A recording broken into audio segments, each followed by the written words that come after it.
Today's shiur begins 16 lines from the top of Daf Yud Ches. You can estimate approximately halfway down. We are picking up a discussion that we started during our last shiur, so that in order to fully appreciate and get into today's shiur, it would be imperative to lead into this from that which we learned in our previous shiur. On the side of the Gemara, we have a topic heading. Roman numerals 1 and 2 are featured. You see there, shlavim, these represent stages, lahasbir, machlokes, Rav Ozer ben Yaakov Rabbanan, in order to explain the machlokes tanoim that we saw in our previous shiur. At the very end of our previous shiur, you see there's a framed section. Someone who comes along and says, I owed your father $100 and I paid him back 50 of them. Rav Ozer ben Yaakov says, nishba, that the person who opens up with this claim, he has to swear. He has to swear to back up what he is saying. Rabbanon say Eino Nishba. He doesn't have to swear to back up what he's saying. Davi Kameshiv Aveda. He is no different than a good-hearted person that comes along and returns a lost item where it's we'll say obvious that we don't impose any difficulties, burdens upon someone who comes to do a good turn, someone who comes to do a good deed, who comes forth willingly on his own to restore a lost item. Here we have someone coming out of the goodness of his heart saying, I owed your father $100 and I paid him back 50 of them, and I still owe him 50, so that is equal to the idea of Meishiv Aveda, restoring a lost item. In fact, this approach, the approach taken by the Rabbanan, seems to be such an obvious approach. The question is, what is in Rav Ozer ben Yaakov's mind when he imposes a shivua? So it must be that there is more to this than meets the eye. So we're picking up with that particular Tanaic source, that is the conclusion of that source, and now the Gemara itself. For Rav Ozer ben Yaakov, les lei meishiv aveda potter, does Rav Ozer ben Yaakov not subscribe to the idea that when you volunteer information that you weren't prompted to verbalize, that you should have to take a shvua? Is it not a case of meishiv aveda, and he should certainly be exempt from taking a shvua? So does he not hold from that?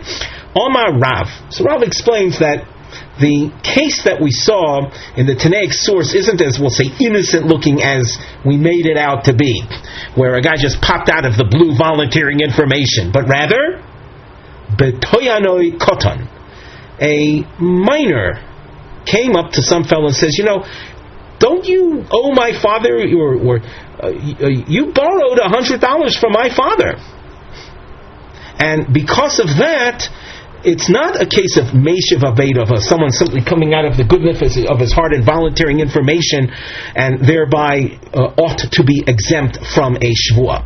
The Gemara asks, but even so, the Omar Mar, but have we not learned in Maseches Shavuos, ein nishboyen al tainas cherish shoyte v'koton? If an inept individual, these are three examples you find throughout the Shas: a deaf mute, an imbecile, or a minor. If they make a claim, that does not generate the need to take a shvua.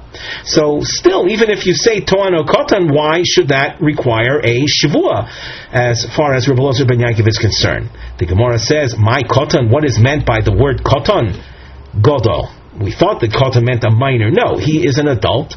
V'amai kori le kotan. Why is the term kotan used if you're in fact referring to an adult that's making the claim? The legabi mili diaviv kotan, who regarding his father's dealings, he is like a minor. So we understand that you're not dealing with someone who simply comes out of pure innocence, volunteering information, and Rav Ozer ben Yaakov is imposing upon him the need to take an oath to back up his claim, but rather talking about an adult who says, you borrowed money from my father. you borrowed $100 from my father, and as far as the term in the source that he's referred to as a cotton, it's because he is not familiar or not expected to be familiar with his father's dealings. The Gemara asks, okay, so now we've established that we're dealing with a claim is being made, and the speaker in the source is responding to a claim.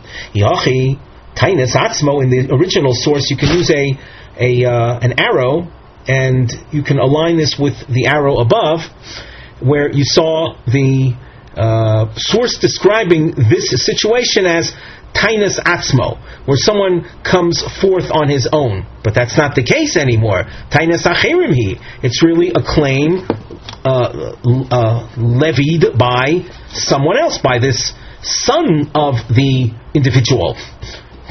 So the Gemara says, why does the word Atzmo appear? Tainus Acherim Vodoas Atzmo. It's someone else, that this adult son of the individual who is making the claim, and the respondent is admitting on his own. In other words, he is responding. He's being modeh. He's conceding that I still owe 50. The Gemara asks, Kuli tanosa tainas acher v'hodoas atzmo ninhu. All claims, in all financial dealings, you have A, making a claim, and B, conceding part. Why in the source does it say pa'omim? Notice we have a little star. You can line this with the star above.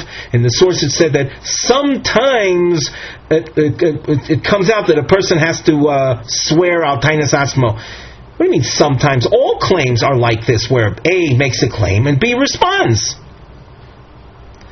So we have to go back to the drawing board. What is really going on in this source? Elohacha b'darabo komifligi. And Rashi explains the missing, what you don't see in the Gemara, is that we're going back to a case of a true minor, an actual minor is making the claim. You know, you owe my father $100. And you might have asked, well, if it's a cotton mamish, but didn't we say that we don't impose oaths when the claim is made by a minor? So Rashi explains that is true when it's the minor claiming something that he did himself. In other words, I, the child says, I gave you such and such, and I'm claiming it back. So if the respondent says, yes, you gave me 10 units of whatever, and I gave you back 5 of them, so then you wouldn't have to swear. And this is based on a pasuk, Rashi says, where it uses the word ish, ki yitain ish el re'eu. That's found in the pasuk, in the Torah, and the word ish indicates an adult, not a cotton. But here we're not dealing with a cotton who's claiming that he had extended the loan or that he had given something to the party that's being claimed from, but rather it's a claim that he's making in the name or in the memory of his father. In other words, based on his father's dealings. So in a case like that, it's not purely cotton with the cotton shvua exemption. So in this case, Rebbe Ozer ben Yaakov says there is a basis for taking an oath. The Rabbanan will tell you that even in such a case, there is an exemption. We'll see more about this as we go on in the Gemara, what is really the machlokis. But what we just pointed out in Rashi is that if you're setting this up as a case of a cotton is making the claim, then we have to explain why a shvua is being made when we saw a source quoted from Masechet Shvuos, ein nishba in al tainis cotton. So we continue in the Gemara. By the way, take note of the fact that Rabbah is going to appear now, and there's a long marking that takes us down to the 4th line from the top of Omid Beis.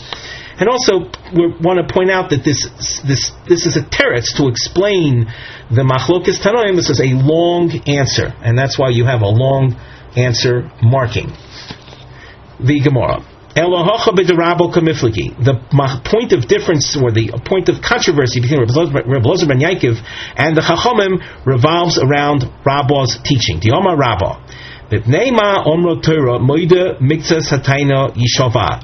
Why, in general, there's a principle, a well-known principle in the realm of monetary claims, that when a person is charged with owing money, a claim is laid against the person as to owing money, and he responds that I don't owe the full amount that you're demanding, but rather I owe part of the amount. I owe part of that amount. That's called moida b'miktsas, a partial confession. That, from the Torah, generates the need for him to swear to back up his claim. We should mention parenthetically that the whole idea of taking an oath in Jewish law is something that's done is not taken lightly. Let's put it that way. It's something that in many cases people would rather pay money that they feel they don't owe rather than take an oath. So, with that in mind, Rabbah explains why is it that the Torah imposes a shvua when someone issues a partial confession. The Gemara, he answers, Chazaka ein adam meiz panov b'fnei baal chovo. There's a given that a person does not have the audacity to make a complete denial to someone when you owe something. If you actually owe money or items, whatever, to someone, human nature is such they don't have the audacity to make a total denial. In this case of moida b'miktsas, when you hear someone making a partial admission, bekula boy delichbere, he would like to deny everything. V'hai delo kofar, that which he makes a partial confession, and he doesn't deny everything, mishum di'ein odom meiz panavu, because of this nature that we just described, that a person wouldn't have the gall, wouldn't have the audacity or the nerve to deny a complete denial when he does owe. We continue at the top of Omid Beis, ubekula boi delo delay, and we're suspicious that this person was making a partial confession actually owes the full amount. And he should actually be confessing thusly. V'hai delo o delay, that which he is not making the full confession, is rather making this partial confession. Ki heichi delishtamid lei. He is doing it as a delay mechanism. Lishtamid means an avoidance mechanism. V'sovar, he figures ad havi li zuzi uparanole. I don't have the full amount. I don't have everything he's claiming from me. So I want to stall him. So as we said, you have a guy here that really owes, or because we're suspicious that when you hear someone making a partial confession, that we're suspicious he really owes the full amount. He doesn't have the full amount on him. He's trying to buy time. So he says, he makes this denial. But he's not going to have the nerve to make a full denial. So he makes a partial denial, which, of course, partial confession. Figuring that I'll hold him off this way until I get the full amount, and I'll pay him what I really owe him. V'rachmana Omar, and the Torah says, Romi Shvua Olei. We are going to place an oath upon someone that makes a partial confession. In other words, we don't like this. This whole idea of stalling someone and making a partial confession in order to buy time is against our principles. It's against our law and tradition. So the Torah says, you know what? If you hear someone making a partial confession, let us place an oath, the need to swear to that, so as to motivate him to come out with the truth if he really does owe the full amount. If someone really does owe the full amount, as painful as it might be to admit that he owes the full amount and not benefit from this stall mechanism, he would sooner confess to the full amount than swear falsely. So up till now, we've presented the logic or the psychology behind the basic principle of moide b'miktsas nishba, that a person who makes a partial confession has to swear. Now we have to take all of this information and plug it back into the machlokes Rebbe Ozer ben Yaakov and the Chachomim. Rebbe Ozer ben Yaakov sovar lo shno boy velo shno bivnoi. This whole idea of a person not having the gall to deny everything, it makes no difference whether it's the individual himself that loaned the money or it's the son of the person that loaned the money, even if he's a minor. Eino meiz, the claimant, the person from whom the money is being claimed, would not have the gall to make a full denial.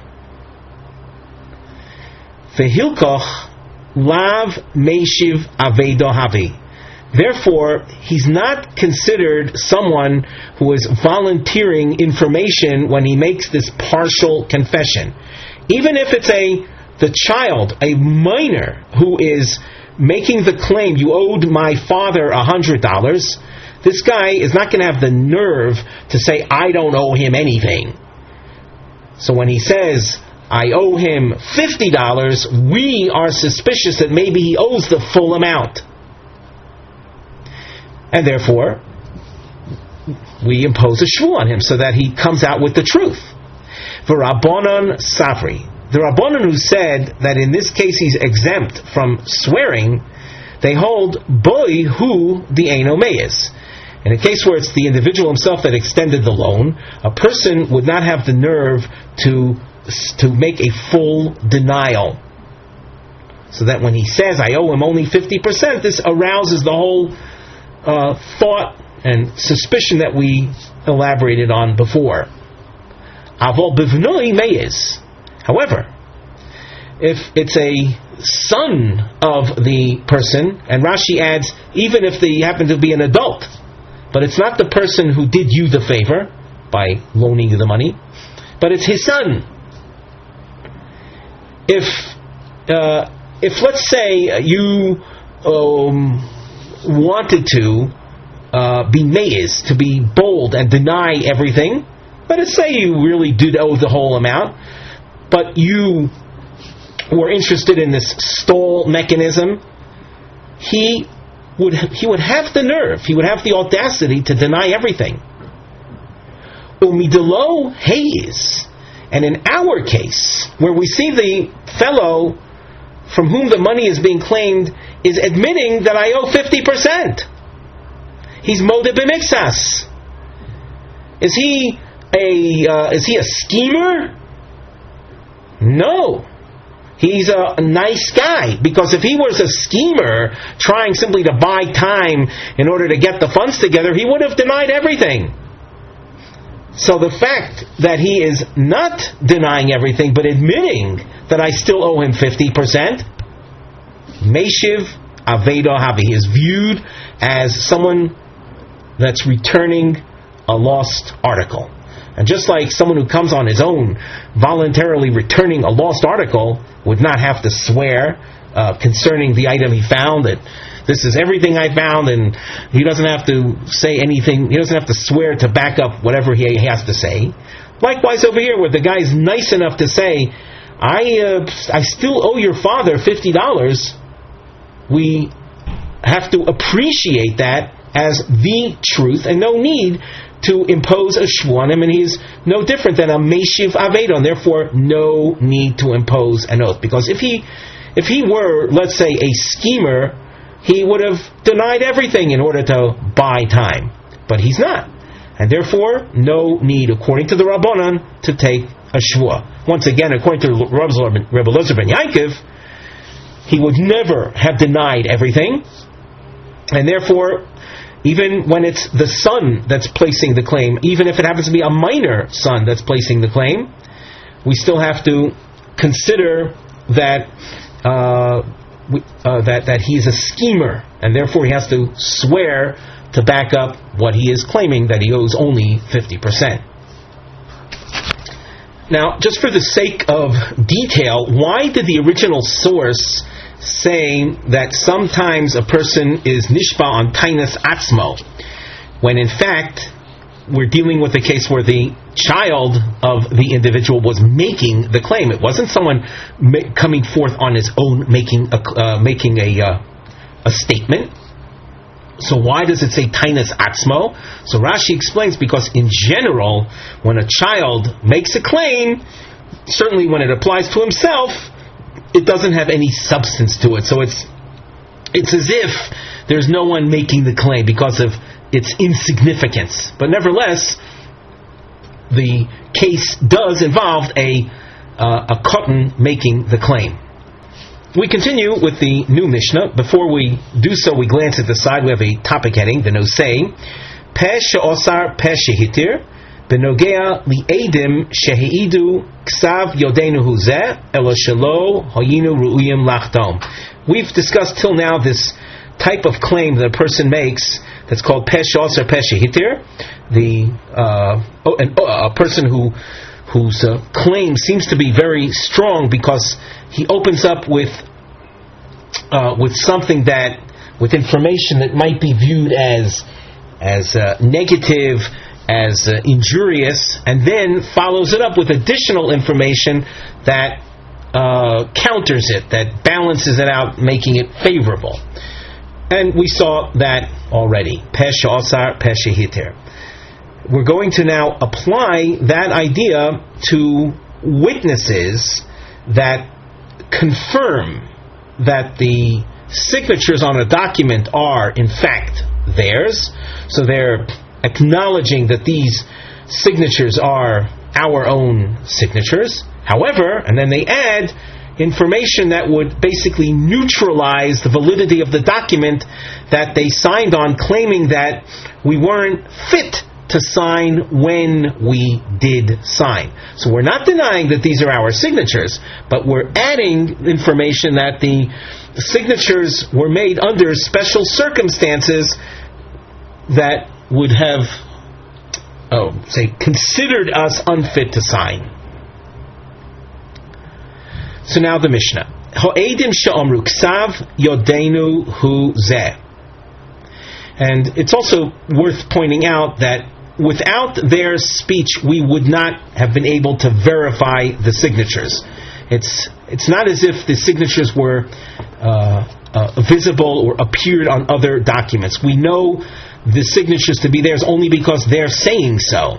So you have these witnesses that say, these are our signatures, avol anusim hoyinu. However, we signed under duress. Ktanim hoyinu. We were minors, and hence unqualified for signing. Psulei edus hoyinu.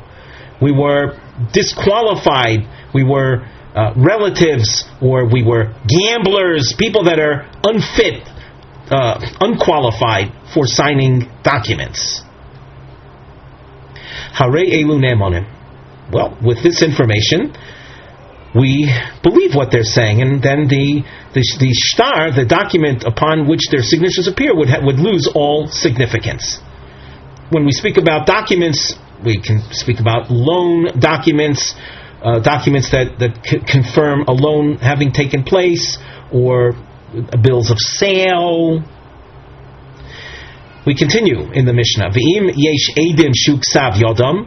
If there are external witnesses that could confirm these signatures as belonging to these specific men, oy shoya ksav yodam yoytz mimokom acher, or their signatures appeared on other documents that were verified by courts with a court, we'll call a court seal to it, that those are authentic documents with authentic signatures.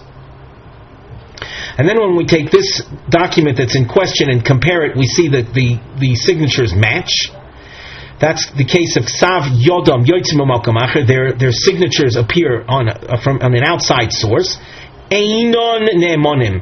Then the witnesses, with their claim that, well, when we signed this document, we were under duress, or we were minors, or we were unqualified, they are not believed. Simply because we don't need them in the first place to establish their signatures as their signatures.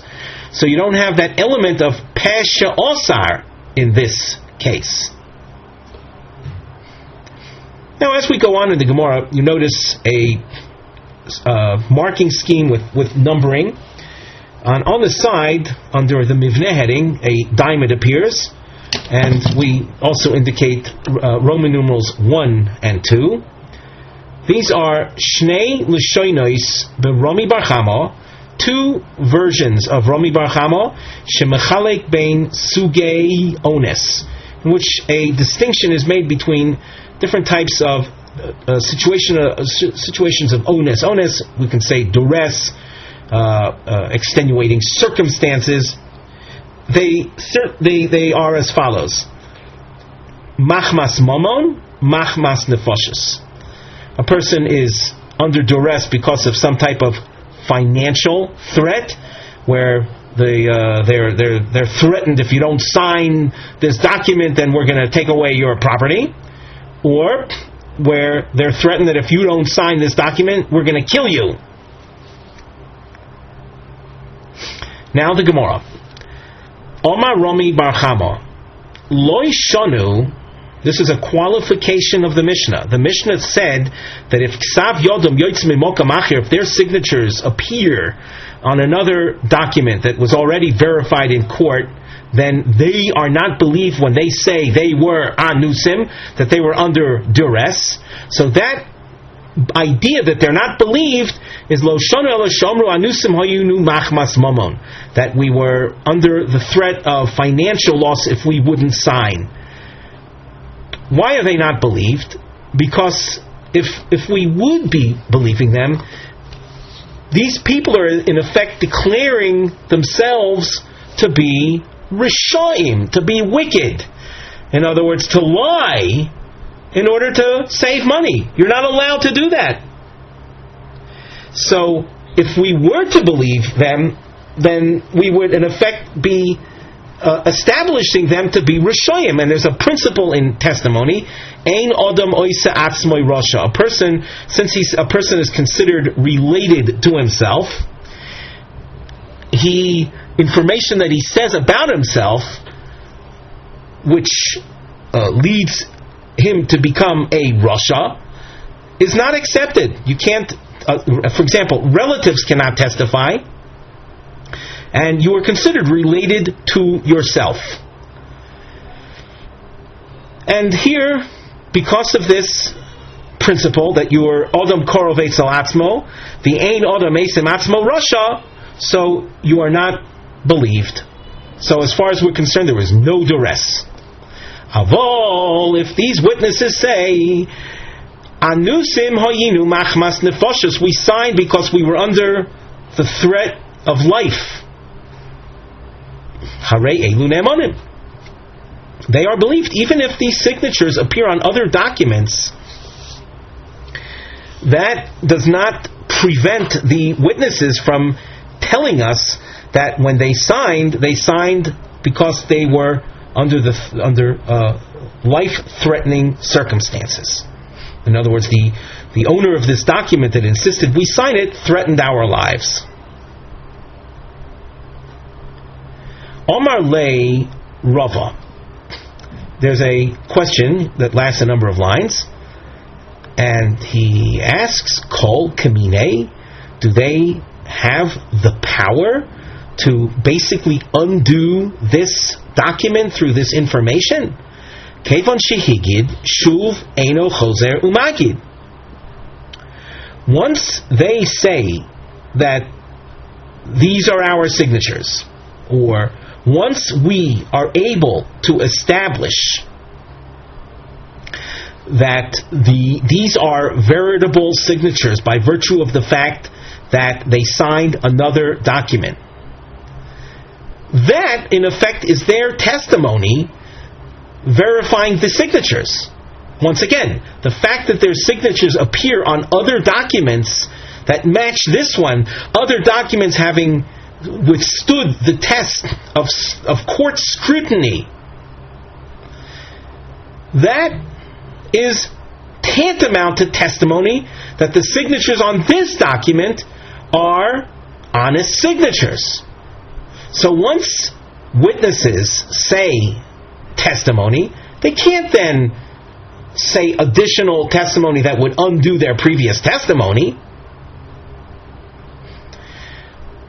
So that's the beginning of Rava's question. Can the witnesses really tell us, after we know that these are non-forged signatures because they appear on other verified documents, can they tell us now that these signatures were done under life-threatening circumstances? And should we believe that and then undo this shtar? We have a principle. You might say that principle is true when the first testimony was oral testimony, which is then going to be undone by a second oral testimony, like in a case where they would give us information orally at first, and then later on try to undo what they said beforehand. Avol bishtar, where the original testimony is in the form of a document, well, then I would say that they can undo that. So that's what you might want to say, that the principle of Kivon Shehigid Shuvein Chozer Magid applies only when a second piece of oral testimony is there to undo a first piece of oral testimony. But where you have oral testimony undoing that which is written in a document, as is the case with these signatures, so then you can undo the veritability of these signatures by information that they were made under duress. Yeah, but all that's not true. Witnesses that are signed on a document, it's the equivalent of witnesses that went through cross-examination. In other words, there's no difference between information or testimony that's written versus testimony that was made orally. So the principle of Kivon Shigid Shuvein Chozer Magu would apply here as well. So therefore, once you have signatures that appear in a shtar that can be verified by comparison to a previous document that was subjected to court scrutiny, then there's no more that can be done, or no more information that we're going to accept regarding the circumstances of the signatures in this shtar. Elo ki itmar areisha itmar. Now, Rami Bar Chama had made some kind of comment making a distinction between Momen and Nefashos. So with regard to what did Rami Bar Chama make his statement? So the Gemara points out it's going on the beginning of the Mishnah, where it said, Harei elu ne'emonim, that if witnesses come along and say, these are our signatures, and we wouldn't know that from any other source, unlike the Seifa. They come and tell us these are our signatures, and then follow with more information, namely that they were unqualified to have signed it. Omar Rami Bar Chama, lo shonu elo she'omru anusim hoyinu machmas nefashos. The witnesses, when they say that they were anusim, that they signed under duress, and we believe them, that's only if their story is that we were under duress because of the threat of life.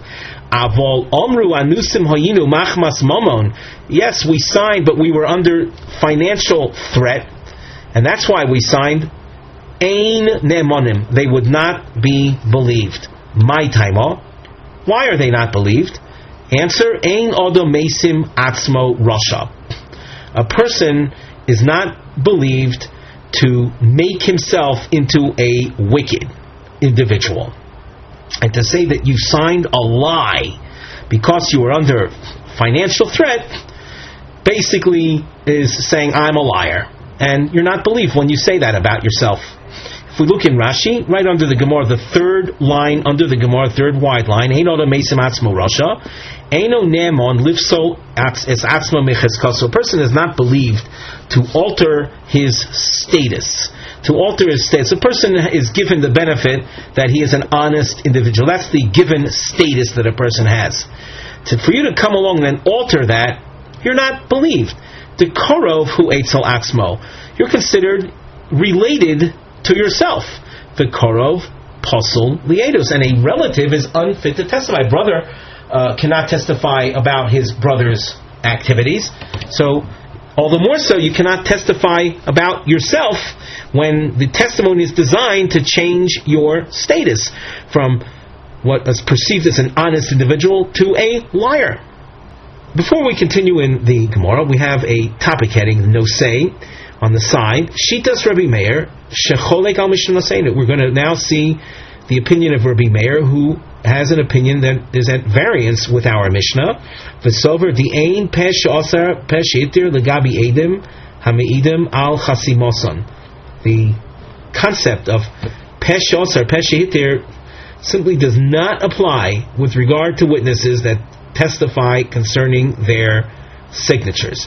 That once witnesses say, these are our signatures, that's it. They cannot say anything more about the circumstances under which they signed. So now the Gemara. Tana Rabbanan.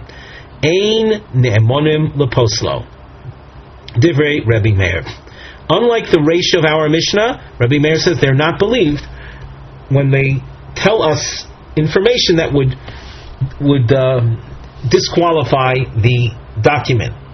In other words, that as a result of their information which disqualifies their signatures, after admitting that these are their signatures, all additional information that they give us will have no importance, according to Rabbi Meir.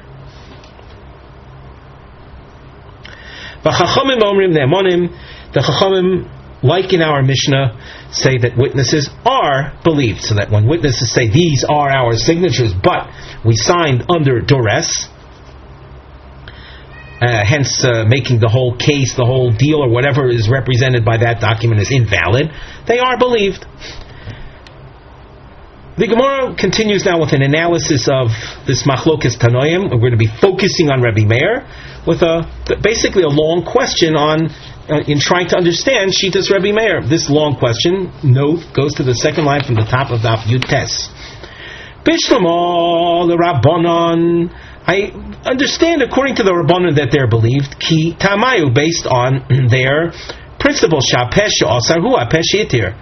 A statement that one makes that creates a self-imposed restriction. If you are making that kind of statement, you are and you're believed with regard to that. We also believe you with the additional information that undoes that restriction. Elala Rabbi Meir, my time, why, according to Meir, are they not believed? We go through now the three different cases of, or three different examples where Adim, where the witnesses would be disqualifying their signatures. In two of the three cases we can understand what Rabbi Meir is saying, and the double underlining highlights those three cases. Bishlama Psuli Edus. I understand that when they say, when we signed this document, we were related to one another. The reason that they're not believed is because the person, if it's a loan document, a person would not extend a loan and write it into a document unless he checked out very well who was signing the loan. And you can rest assured that they were under the scrutiny of the creditor, and hence they are in all likelihood not related, or they're not psuletus, they're not gamblers like they claim to be. Their claim that we signed but we were minors, and Rabbi Meir says we're not going to believe them also, based on Reish Lakish, Domer Reish Lakish. We continue at the top of Daf Yud Tes. Chazoka eino edim choismen al hashtar elim kein naaseh begolo. There's a given in terms of society that witnesses would not be allowed to sign a document unless they were adults. So once again, it's a type of given, and to therefore entertain the possibility that they are claiming that they were minors is far-fetched. But their claim that they were under duress, why are they not believed? As we go on, you notice a marking scheme.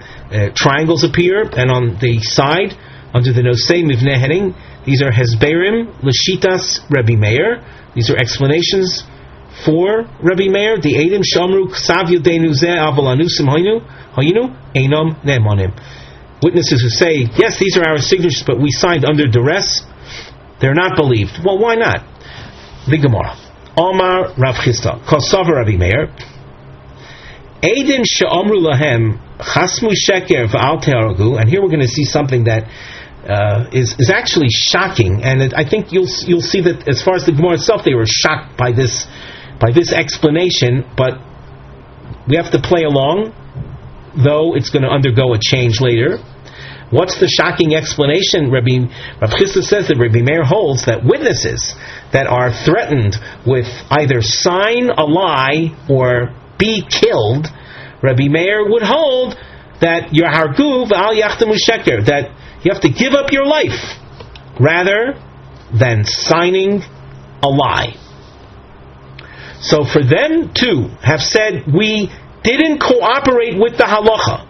The halacha demanded our sacrificing our lives instead of signing a lie, and we signed the lie instead of giving up our lives. They're essentially making themselves out to be wicked, to be rishoyim. And we said before, Ein Adam Mesim Atzmo Rasha. A person is not believed with regard to changing his status into a wicked person. Rava just can't believe this explanation. Notice we have a long question. There's also a bracketed section in the middle that we're going to initially skip to make the reading easier. Omar lei Rava. Rava says to Rav Chisda, Hashta ilu osu lekamon limluchi. Imagine witnesses before signing any document would come in front of us and come in front of the rabbis to consult. Limluchi is to consult, to ask. Should we sign a lie or be killed? Amrinon luhu. We would instruct them, Zilu chasumu v'lo tiktalun. Sign the lie and don't get killed. Save your lives this way. Skipping the brackets. So we would tell them to sign the lie. Hashta de chosmu. Now that they on their own, they signed the lie. Amrina lu amai chasmisu. We would then challenge them. Hey, why did you sign that? You should have given up your lives. We would have told them not to sacrifice their lives. Now let's go over the bracketed section. Rava says, mind you, had they come in front of us to consult, should we sign the lie or give up our lives by not signing? We would tell them, sign the lie and don't get killed. Diomar Mar, we're reading in the brackets, Ein L'cha Davar Shomi B'fnei Pikuach Nefesh. There is nothing in halacha that stands in the way of preservation of life. Ella Avodas Kechavim V'Gilui Arayos U'Shvichus Damim Bilvad. There are three cardinal offenses: idolatry, immorality, and bloodshed. And only in those cases would a person be expected to sacrifice his life instead of worshipping an idol, sacrifice his life instead of engaging in forbidden acts of intimacy, sacrifice one's life instead of killing someone else. Fine, there you have to sacrifice your life. But not in terms of signing a lie. Hashto de chasmu amrinonu amai chasmisu. Now that they did sign a lie, namely they attached their names to a document indicating that that someone extended a loan when the loan never took place. Would we challenge them and say, Amai Chasmisa, why did you sign the lie? They're not making themselves wicked when they say we were anusim because our lives were threatened. So why does Rabbi Meir say that they are not believed? Elo taimo de Rabbi Meir kid Rav Huna Marav. The basis of Rabbi Meir, who says that witnesses are not believed when they say anusim hayinu, is based on Rav Huna's teaching. Di Omar Rav Huna Omar Rav. First of all, we have to point out that Rabbi Meir is talking about a situation where the borrower admitted that he prepared that document, that he borrowed the money. So you have a love is the borrower, who admits that he had borrowed the money. He might also be telling us that he paid it up, but the document is present, and the lova admitted having once written and prepared this document with these witnesses signing it. Once you have a case like that, Rav Huna says, "Moide b'shtar shekosvo, ein tzorech lekaimo." The malveh does not have to verify the signatures. Now we take a look at Rashi on the first of the narrow lines. Moide b'shtar shekosvo, love showed that b'shtar shekosvoi v'al piv nechmu edim. A borrower confesses, or he admits that he had borrowed the money, and the witnesses that signed were according to his instructions. Ein amal v'tzorch lekaimo b'edim hachasumin bo. The creditor does not have to verify the signatures in this document.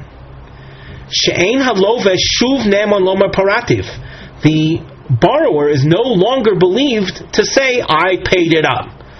V'lo amrinon behai, and we're not going to say regarding this case, hapesh also u shehitir.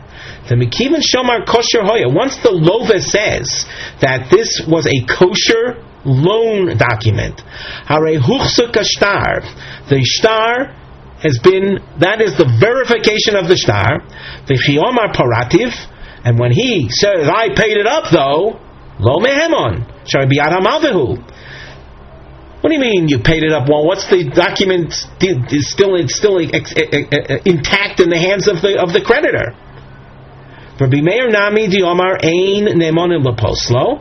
Rabbi Meir, who said that witnesses are not believed to disqualify their signatures, his statement was made with this background. B'moide loive shekosvoi ka'omar. The love admitted that this shtar was a true shtar, was an honest shtar at one point. V'kosovar, Rabbi Meir holds, lo tzrichinon su le'edim. We don't need the witnesses anymore. V'lava pumayu mekayim shtar, and it's not upon their word that the shtar is being verified. That being the case, witnesses can say whatever they want. We don't need them whatsoever. So that's the reason that the Rabbi Meir is of the opinion that witnesses that say these are in fact our signatures, but we were under duress, we don't listen to them because it's these circumstances. As we said, the Lova himself admitted that this shtar had been written because he had in fact borrowed money. And any further information that the witnesses give us is simply of no value, of no concern, no need, and therefore that they tell us they were under duress is of no concern to us. Goof up. We're now going to just go back over. We're going to quote this statement with a little elaboration. Once a lova confesses, admits that he had written the shtar, the malveh doesn't have to verify it any further, and the malveh, the creditor, will be able to collect. And the claims that the lova makes that he already paid it up, we're not going to heed that, because we're always going to raise the problem. Why, if you paid it up, why is the shtar still around? You should have torn up the loan document if you paid it up already. Omar le Rav Nachman. Rav Nachman says to Rav Huna, Genuvi lomaloch. Here we take a look at Rashi. Genova misganevata lomar devorecha b'loshon shelo nechliku bo hayochid v'amerubim. You made a comment that moide b'shtar shekosfo ein tzorach lekaimo. You made it as if it's a blanket statement concerning which there's no controversy, where the majority opinion would not disagree. You basically said something that is a minority opinion. You said it in an unqualified fashion so that everyone would accept it. Well, that's wrong. You shouldn't do things like that. That's Rav Nachman's problem. And that's what he means when he says genuva. Genuva literally has to do with the theft. It's like you're tricking us. You're making us believe something that's not the case. If you hold like Rabbi Meir, Emo halacha keRabbi Meir. You should have said that the halacha is like Rabbi Meir. At least let us know that what you're saying of moide b'shtar shekosfo, that's the end of the story and there's no need for any further verification. That's the opinion of Rabbi Meir. And then we would judge if we want to follow that as it's a minority opinion or not. Omar le Rav Huna, after hearing the criticism, says, Umar hechi svirole, and how do you hold in the case of moide b'shtar shekosfo? We have a lova that says, I wrote the document. I did have that. It's not a forgery. I had this document prepared because of a loan that I needed, but I paid it up. What do you do in cases like that? Omar lei. So Rav Nachman answers, Ki osu lekamon ledina. When creditors come with documents like this, Rashi says, Ki osu lekamon malvin mevi'in shtoros. Amrinon lahu, we tell the creditors, Zilu kaimu shtaraichu v'chosu ledina, that even though the lova is admitting that he had the shtar written up, I still want you to verify the signatures. It's not enough that the lova confesses that he had prepared the shtar. He is, after all, saying that he paid it up. So that even though he's admitting that he wrote the shtar, but he's also saying he paid it up. So in order for you, creditors, to be able to collect the money, I want you to verify the signatures through court verification, and then chosu l'dina means literally then descend into the case, and then press your case for collection of the money. But the first step, says Rav Nachman, is I still insist on verification. Not like what Rav Huna said, that moide b'shtar shekosfo, there's no need for kiyum. I say, even though he's moide b'shtar shekosfo, yes, there still is need for kiyum being the court verification of the signatures.